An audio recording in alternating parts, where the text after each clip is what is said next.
French President Emmanuel Macron, the head of state of the 7th most powerful economy in the world, thinks of himself as having the role of a king. This is not an exaggeration. Macron has not only governed with a disdain for democratic norms and behaved in a condescending manner towards his own constituents, he has also admitted in the past to viewing the position of president as being commensurate with the status of a monarch.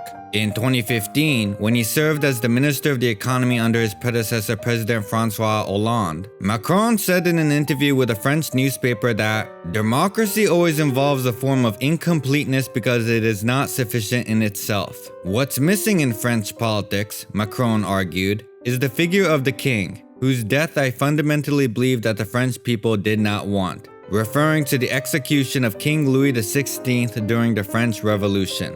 What is expected of the President of the Republic, Macron then stated, is that he occupies this function of a monarch. This was not the only occasion when Macron expressed royalist sympathies and questioned the gains made by the French Revolution. Just hours after he made his official announcement to run for president for the first time in November 2016, he made a visit as a candidate to pay respects to the graves of Louis XVI and his queen Marie Antoinette. When he was elected president, he didn't give his victory speech at historic sites of the revolution like the Place de la Bastille or the Place de la Concorde, where his predecessors had celebrated. Instead, Macron chose to gather his supporters in front of the Louvre Palace, the ancient home of the French kings. For his first address as president to the newly elected parliamentarians in 2017, Macron similarly broke with tradition by not speaking to them in Paris where the National Assembly usually meets. Rather, the new president summoned them all to Versailles, the grand palace of the Sun King Louis XIV. In addition to his nostalgia for the Bourbon dynasty, Macron has also expressed admiration for the imperial rule of Napoleon Bonaparte, laying a wreath on his tomb on the 200th anniversary of his death. "We love Napoleon because his life carries in it the promise of what is possible, an invitation to take risks," Macron stated. Never mind that Napoleon was a counter-revolutionary figure who destroyed the First French Republic by declaring himself emperor. For Macron, he was a man to be emulated. It should be no surprise then that Macron's harshest critics have picked up on his authoritarian tendencies. The French media often labels him Jupiter, referring to the supreme god of Roman mythology. Left-wing opponents in the National Assembly who boycotted his speech at Versailles appeal to a more distant archetype, calling the young, new president pharaoh-like. An anonymous German diplomat for Chancellor Angela Merkel kept things closer to home, saying that Macron acts as if he's the Sun King, as if he has the God-given right to govern. Others, too, have made a similar comparison. During the 2023 pension reform strikes in France, protesters chanted, "Louis XVI, Louis XVI, we beheaded him. Macron, Macron, we can start over." Despite such displays of anger, Macron remains convinced that the electorate does, in a sense, want a king to rule them. In an interview with Der Spiegel, he said the French people are generally speaking regicidal monarchists who want to be able to elect a king, but they also want to be able to overthrow him at the drop of a hat. As president, a role in which he sees as having the function of a monarch, he stated that one can't expect to be loved. With an approval rating now just above the 20% range, Macron may be understanding the situation. Perhaps he may find solace in the famous quote from Shakespeare's Henry IV Part 2, "Uneasy lies the head that wears a crown." Macron, however, does make a point. Since the revolution in 1789, France has gone from an absolute monarchy to a constitutional monarchy, a republic, an empire, a monarchy again, a constitutional monarchy again, a republic again, an empire again, and 3 additional republics after that. Maybe it is true that the French people are in fact regicidal monarchists who oscillate between the desire for democracy and autocracy. The French may not know what they want from their government. After all, if Macron has been so unpopular during his tenure, how on earth was he elected twice as president of the Fifth Republic, both times in a landslide? In order to understand this paradox, we first need to go back to the time when Emmanuel Macron was first elected president.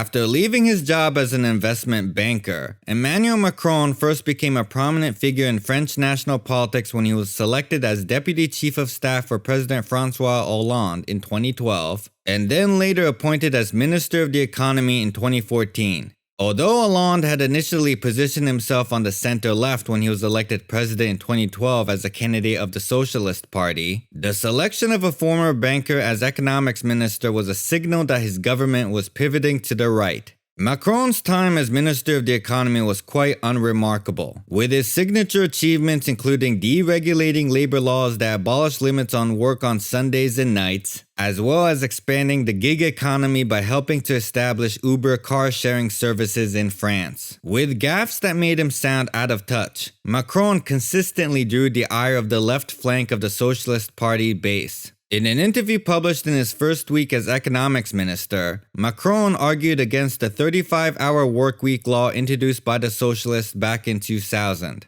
In 2015, he also said France needed more young people who want to become billionaires. In 2016, when he was confronted by a young protester wearing a Free Palestine t-shirt who was complaining about the lack of job opportunities in France, Macron lost his cool and yelled back, "You're not going to scare me with your t-shirt." Macron eventually resigned his position as Minister of the Economy in 2016, just around the time President Hollande's approval rating had hit a dismal 4%. So knowing full well that the Socialist Party would have virtually no chance of winning in the upcoming 2017 presidential race, Macron jumped ship at the right time and established his own political party.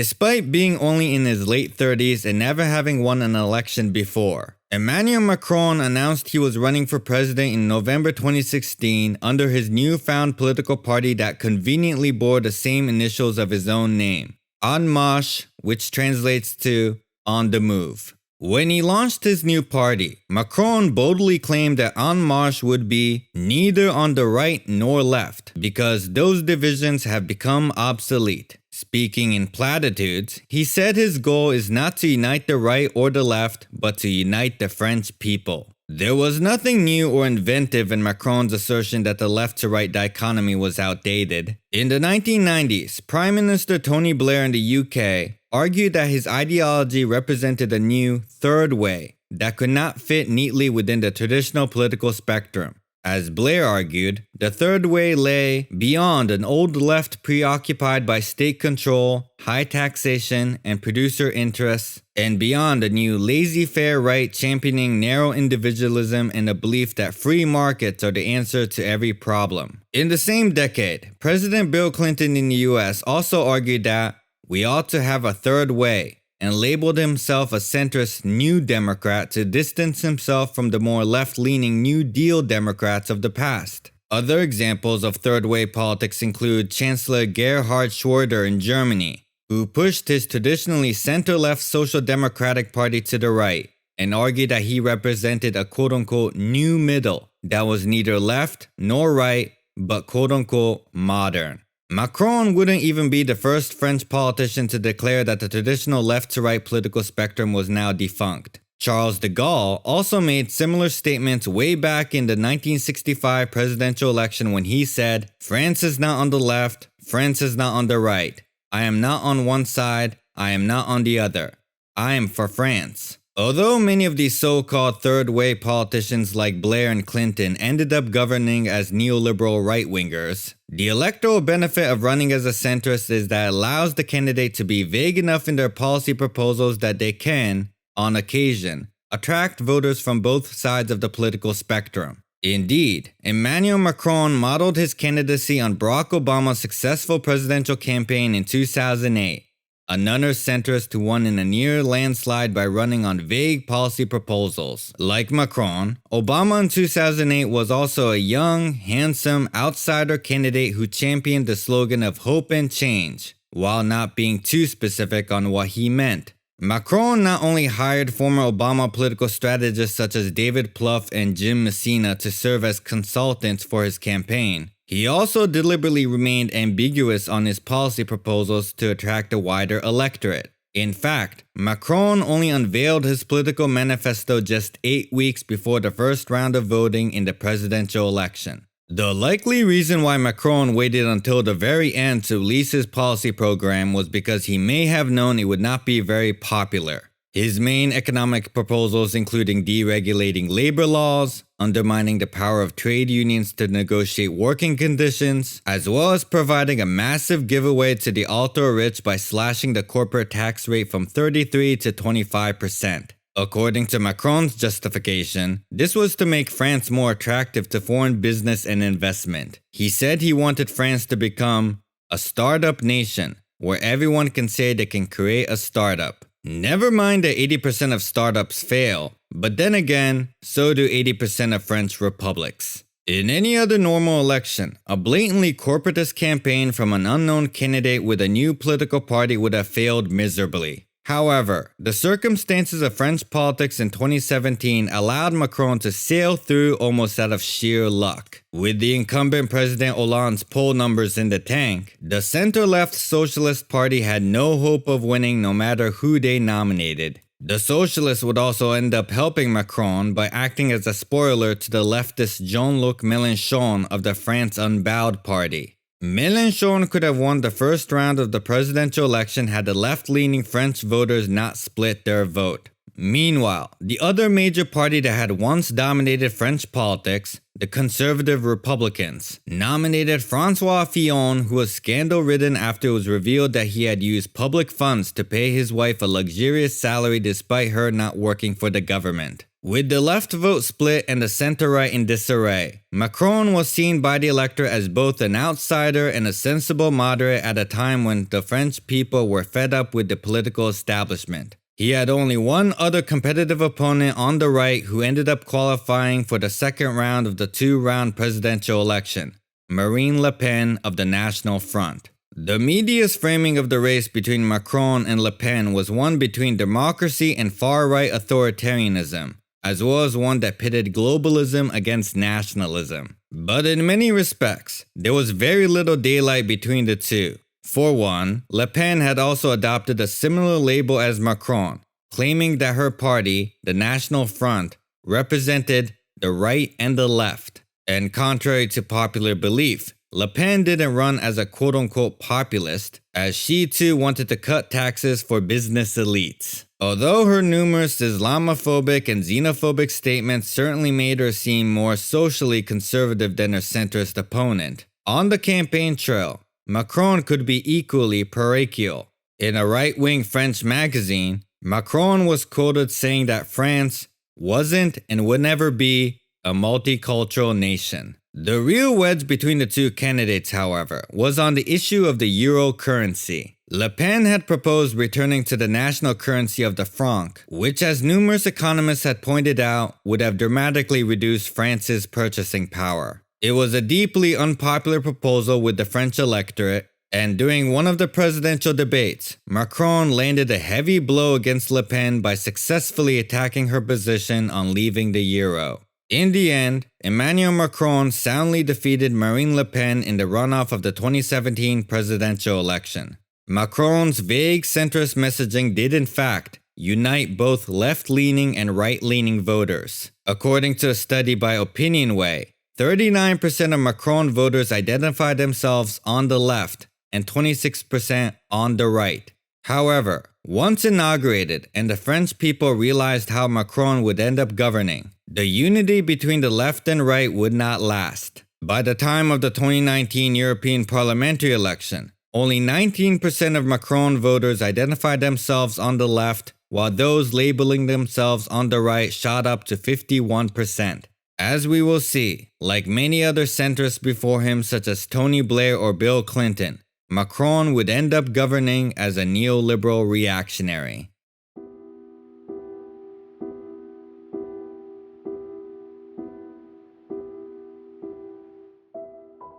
Almost as soon as Emmanuel Macron was inaugurated, his critics dubbed him the President of the Rich, and with good reason. One of his first acts as President of the Fifth Republic was to slash the corporate tax rate, as well as to abolish the solidarity tax on the wealthy, which was first introduced by the socialists back in the year 1981. He paid for this reduction in the country's national budget by cutting unemployment benefits. He waged class warfare against the underprivileged by undermining trade unions, and he empowered employers by loosening labor laws. During his second term, Macron utilized Article 49.3 of the Constitution to bypass the National Assembly in an attempt to increase the retirement age, causing a massive pension reform strike in 2023. Macron justified these reforms by arguing that, in order for a society to do better, we need people who succeed. In an interview with the television news channel TF1, the president said, "We shouldn't be jealous of the rich. Rather, we should say, it's fantastic." Using a metaphor of a rock climbing expedition, Macron said, "If we start by throwing stones at the person at the head of the rope, then it's the whole team which falls." Never mind, that is not how rock climbing works. What's interesting about Macron's metaphor is that it is virtually the same as the argument used centuries earlier to justify the divine right of kings. According to the theory popularized by absolute monarchists, there is a natural hierarchy known as the Great Chain of Being, which is premised on the idea that if those on the top, the kings and the nobility, were to collapse, the whole society will suffer. But if the chain is only severed at the bottom where the peasants are, then society will still manage to survive.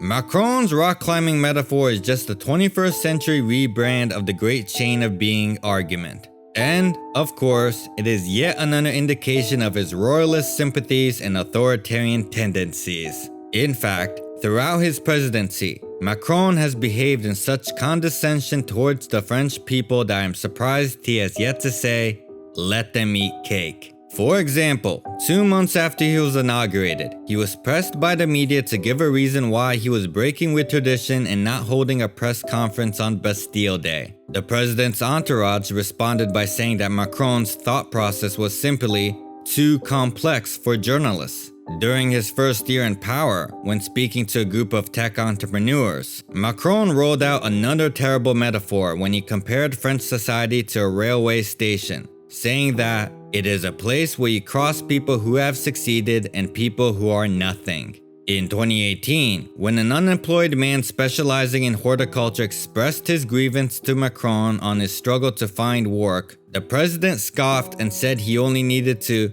cross the road to find a job. More recently, in 2024, when Macron was greeted by a jeering crowd in the cyclone-hit island of Mayotte, where many residents were still without access to clean water, the president lost his temper and told them, if it wasn't for France, you'd be in 10,000 times deeper in.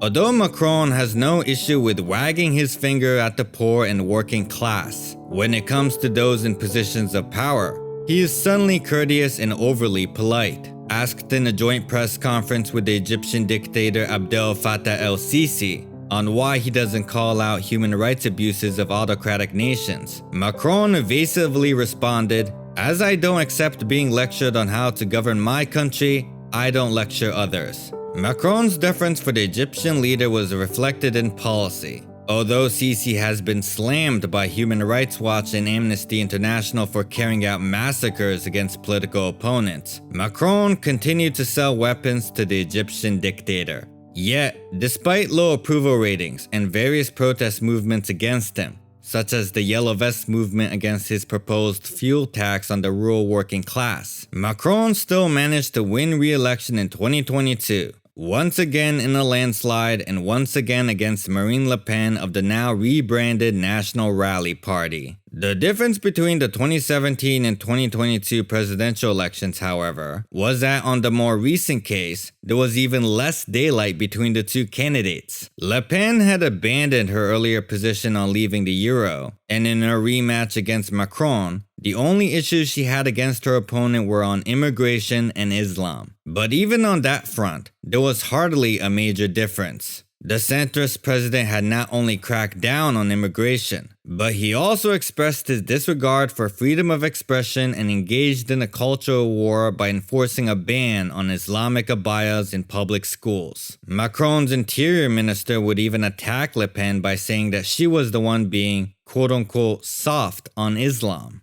Although Macron consistently tries to make it seem as if Le Pen is an existential threat to the French Republic, he has, most recently, revealed that he still prefers to have power in the hands of the right wing than in the hands of any other alternative on the left. In the 2024 French legislative election, the left-wing and center-left parties of France Unbowed, the Socialist Party, and many other smaller political parties finally got their act together and avoided the same mistake they made in 2017 of splitting the vote. To challenge both Macron's centrist and Le Pen's far right, they formed an electoral alliance under the umbrella group called the New Popular Front. Although polls had predicted a victory for the National Rally, the New Popular Front pulled off a stunning upset and won a clear plurality of seats in the National Assembly. Yet, Macron failed to honor the election results by refusing to appoint a prime minister from the winning party. Instead, he selected Michel Barnier from the center-right Republicans,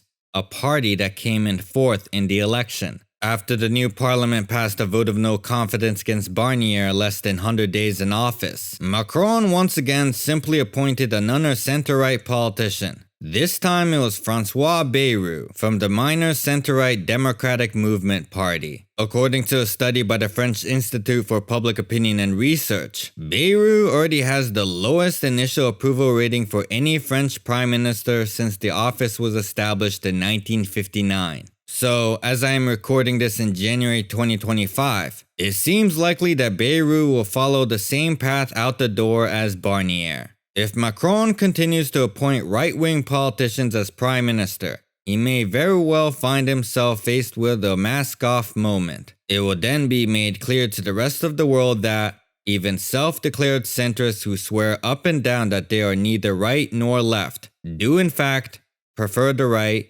at the end of the day.